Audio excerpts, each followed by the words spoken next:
Hello fish fools, Jeff here. So this is my 10-gallon quarantine tank, and I'm showing it because I have new fish to quarantine. I just went to Petco and got some new fish. But before we show those, we have some occupants right now. I am going to remove those before I release the new fish in here. Siamese algae eater. This one that I just left in here from group that I got a while back, and I got the flagfish in here. These were in my 40-gallon, one of my 40-gallon community tanks. The intention of having them in the community tank, but they were nipping the fins of all the fish, and so I had to remove them and put them back in the quarantine tank. And there's the permanent resident of this tank. It's a red-eye tetra. So, the flagfish I am going to move to a 20-gallon high tank that I set up. That's been just a dumping ground for excess Java moss and anacharis. As you can see, I have Java moss and anacharis in here. A lot of my tanks are loaded with that. But yeah, so that's where they're going to go. And the algae eater, I am going to put in that same 40-gallon with the flagfish, because there's black-beard algae that I'm going to let this dude have a shot at cleaning that up, because the current Siamese algae eaters in there aren't doing a good job. But yeah, so enough of that. Let's show the new fish that I got.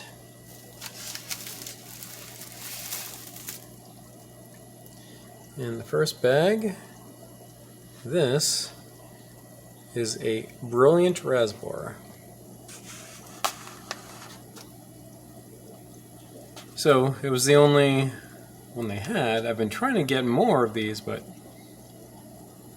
they've been hard to come by.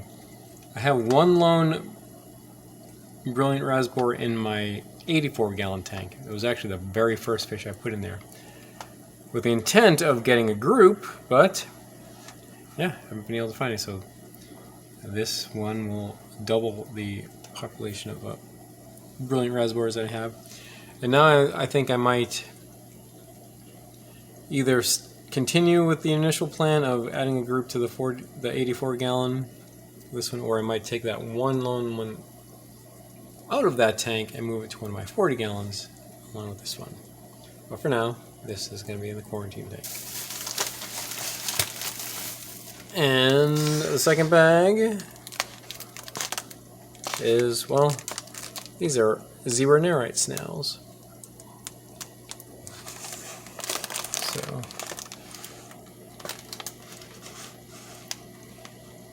yeah, so one of these I'm going to add to one of my 40 gallons and another 10-gallon that I have that I recently had a Nerite snail that escaped the aquarium, and I found it dried up and dead outside, which has happened a couple times, but yeah, I wanted to get Nerite snails again. Alright, another bag.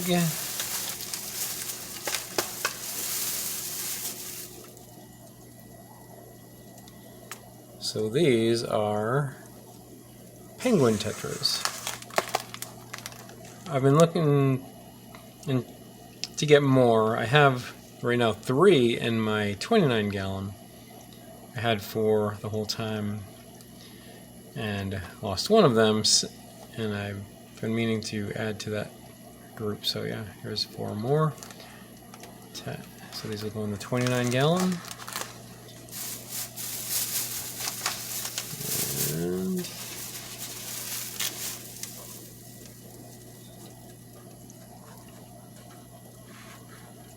here is a neon Dwarf Gourami. So I've had these a few times, and in my 40-gallon live bear community tank, and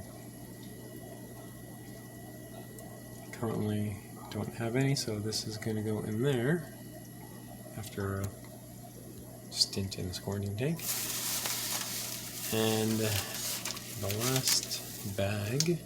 This is a brand new species. Actually, no, it's new for any. I don't have any fish, and I haven't had any in a long time. But yet another skunk, yet another Corydoras species. These are skunk catfish. So these are new as far as my since I've been back in the aquarium hobby almost 6 years ago. I was almost going to say that these are a new species, but they're not. I actually kept these when I was a kid. These were the Corydoras I had back then. I didn't even know them Corydoras as Corydoras. I just thought knew them as skunk catfish. So when I had my aquarium as a kid, I had platies, and I had two skunk catfish in there.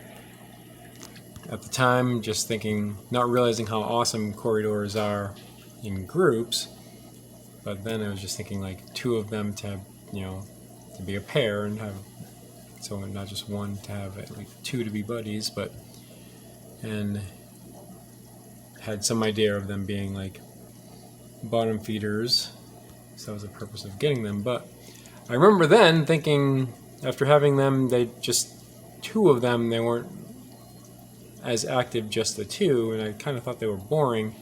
So after I lost them, I never got Corydoras again back then. I continued to get live bearers like platies, guppies, and swordtails. But now I've been wanting to get these again. I've seen them on some websites, like I think Aquatic Arts and the Wet Spot. I was almost thinking of ordering some online, but then Petco had some today, so yeah, pretty awesome.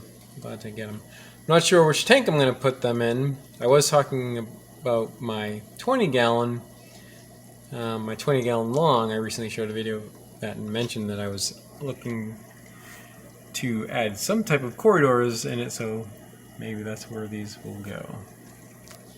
And one more fish.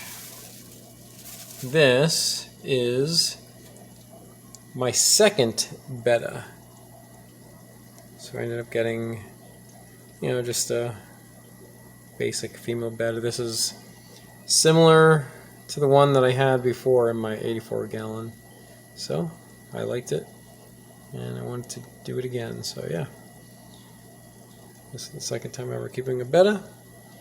So it's going to go from this tiny little container to the 10-gallon and then to the 84-gallon. Yeah, so I went to Petco because I bought another 60-gallon aquarium, a 60-gallon breeder, 4-foot tank.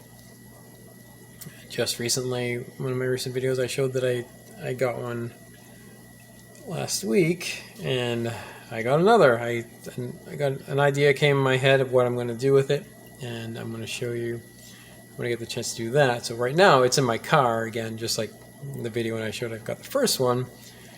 I need somebody to help me take it out, but I just picked it up tonight, and when I do take it out and put it where in its place, I'll make a video and show what I'm going to do with it, which is kind of different, and I'm kind of excited about it, so stay tuned for that. Alright, so first going to start with these temperature acclimating, and then I'll have to remove the fish, so the Siamese algae is going to go out to my 40-gallon. These flagfish are going to go to my 20-gallon high. The red-eye tetra is going to stay in here, and then I'll release these in the tank. Let them quarantine for at least a week, likely more, and then when that's done, I'll move them to their new homes.